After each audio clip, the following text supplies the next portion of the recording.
Pada awal dekade 2000, kemacetan di Jakarta sudah mencapai titik krisis. Pemprov Jakarta dihadapkan pada tekanan publik untuk menyediakan sistem transportasi massal yang modern dan efisien. Saat itu Jakarta belum memiliki moda transportasi rel dalam kota selain KRL Jabodetabek yang belum seefisien saat ini. Dicanangkan Gubernur DKI Jakarta Sutiyoso di tahun 2003. Proyek monorel resmi dicanangkan pada tahun itu di bawah kepemimpinan Sutiyoso yang menjabat pada tahun 1997 hingga 2007. Adapun visi Sutiyoso adalah menghadirkan 2 jalur utama monorel. Yang pertama Green Line sepanjang 14,3 km. Dimulai dari stasiun monorel di Casablanca melewati sekitar Hotel Grand Melia, Satria Mandala, Kusuma Chandra, Polda Metro Jaya, Bursa Efek Jakarta, Gelora Bung Karno Senayan, Plaza Senayan hingga Setiabudi Utara, Kuningan, Taman Rasuna Said, dan kembali ke stasiun Casablanca.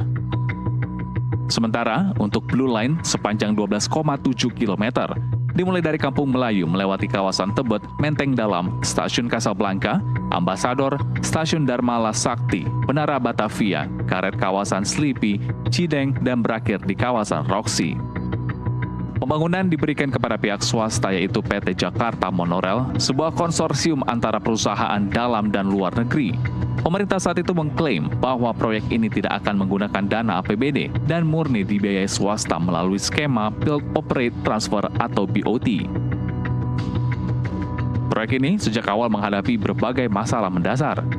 Pendanaan yang tak kuat, investor utama dari luar negeri yang awalnya menyatakan minat, seperti dari Malaysia, Timur Tengah, kemudian menarik diri karena menilai proyek ini tidak layak secara bisnis.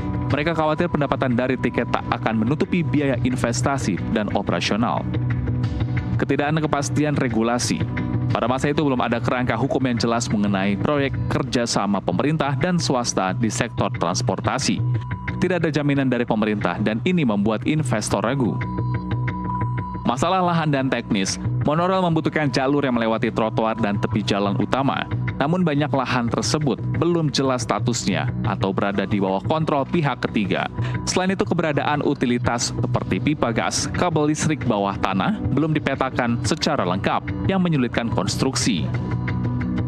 Di masa akhir Sutiyoso dan Fauzi Bowo, pembangunan fisik sempat dimulai dengan beberapa tiang monorel dibangun di titik strategis seperti di kawasan Kuningan dan Setiabudi. Namun karena tidak ada progres nyata, proyek ini mandek pada tahun 2004 hingga 2005 dan secara de facto dihentikan pada tahun 2008 pada masa kepemimpinan Gubernur Fauzi Bowo. Pemerintah tidak mencabut izin proyek secara resmi, namun tidak ada lagi aktivitas konstruksi. Tiang-tiang beton yang sudah terpasang dibiarkan begitu saja, menjadi monumen kegagalan infrastruktur. Upaya dihidupkan kembali oleh Joko Widodo.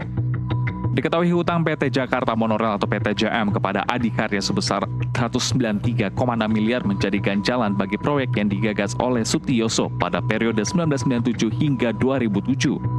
Saat itu tidak ada investor yang melirik proyek tersebut sehingga PT Adikarya selaku pemegang saham terbesar, yakni 30%, harus nombok hingga 192 miliar rupiah.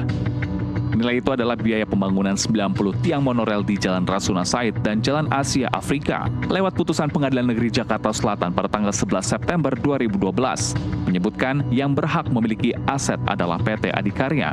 Dan pengadilan pun mewajibkan PT JM untuk membayar utang sebesar 193,662 miliar rupiah. Dan pada akhir tahun 2015, di bawah kepemimpinan Gubernur Basuki Cahayapurnama, pemerintah Provinsi Jakarta secara resmi mencabut izin PT Jakarta Monorel dan membatalkan proyek monorel. Ahok menilai proyek ini tak realistis secara teknis dan tidak bisa menyelesaikan masalah transportasi secara menyeluruh. Tim Liputan ANTV melaporkan.